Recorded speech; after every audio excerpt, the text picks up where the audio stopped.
Hey folks, it's Bill of the North again, and I'm out for my third hike of the spring. Got my Alice pack on with the new Molly straps, the new ones. I have some old new ones that are on my other pack, and I'm adding a little bit of weight each hike, trying to go a little bit farther each hike. And that's all part of my preps, I guess you'd say.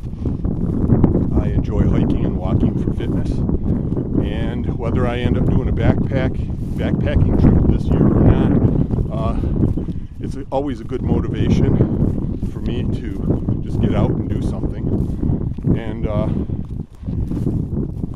wanted to talk a little bit today about the whole attitude of prepping, survivalism, whatever you want to call it. I always like to consider it a hobby, and people will jump on me and say, no, you got to take it seriously. You got to take it more serious. It's not a hobby, it's a lifestyle. And to me, they're almost the same. It's just the mindset. That's the difference to me. If you do something as a hobby, it doesn't mean you're not taking it seriously. It just means to me that you're having some enjoyment. You're getting some enjoyment out of it. Whereas if you're just doing it because you have to do it, because it's a skill or it's something that you have to do in order to survive some future apocalypse that is as of yet undefined, that's hard to maintain the motivation to continue that for an entire lifetime. Anyways, the whole point of this is not to have an argument with anybody or a lecture. It's just to kind of remind you that take enjoyment in everything you do. Almost any skill can be considered a prep, a survival skill, right? Auto mechanics, mechanical skills, cooking, gardening, hiking and camping, physical fitness, you name it. Anything can be considered a prep. So the more of those things you incorporate into your lifestyle and the more enjoyment you get out of it, the more likely that you're going to continue to do that and practice it, hopefully for the rest of your life, which is the important thing. And then if you ever need to have those skills or the physical abilities that you've been practicing, then you will have them, or at least you will be more likely to have them. The rain has stopped, and I am going to enjoy this nice sunny afternoon. So we live in a weird world right now where freedom and independence is under attack. The more dependent we are upon the government, the more power they have.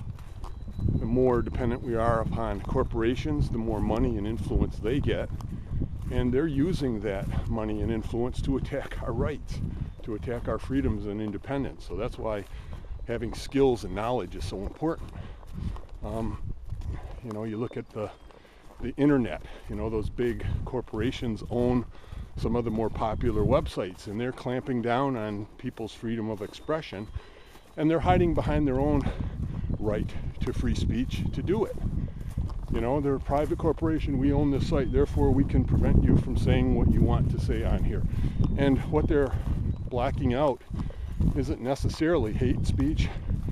It isn't necessarily anything advocating violence or anything wrong morally. It's just political points that they disagree with. So that makes all of this so much more important. We're forced to participate against our will for the most part, but that's kind of a double-edged sword for them and for us, because we have to live in this world, we have to earn a living, and that all helps the government get more power. It helps the corporations get more money and influence. And if we or you are of a mind to invest in some stocks or mutual funds, yeah, they're going to make money off of you, and you will be helping perpetuate that system. But at the same time, you can make money, and you'll have more than you would have had otherwise. There's a big asterisk there, right? Because maybe not. Your performance may vary. Just off the top of my head, I'm just walking in the woods, so.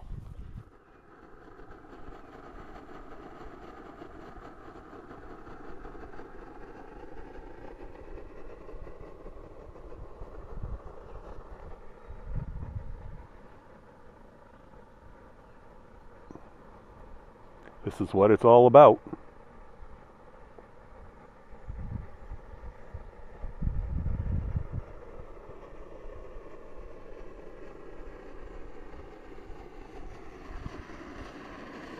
The only thing missing is coffee. I forgot to bring coffee. This is Mountain House spaghetti with meat sauce, and it's best used by July of 2009, so it's only 9 years out of date. But I have to get that oxygen pack out of there, but it should still be good. If you never see this video because I die of food poisoning, then you'll know. The waiting is the worst part. 9 minutes. Come on, Mountain House, you can do better than that. I want a 1 minute instant meal. This is one of those cups that you get from Wally World. The only problem with it is these heated up quite a bit. I got a little bit of a burn on my finger when I was pouring the hot water into the dehydrated food pouch, so I guess that's something to be aware of.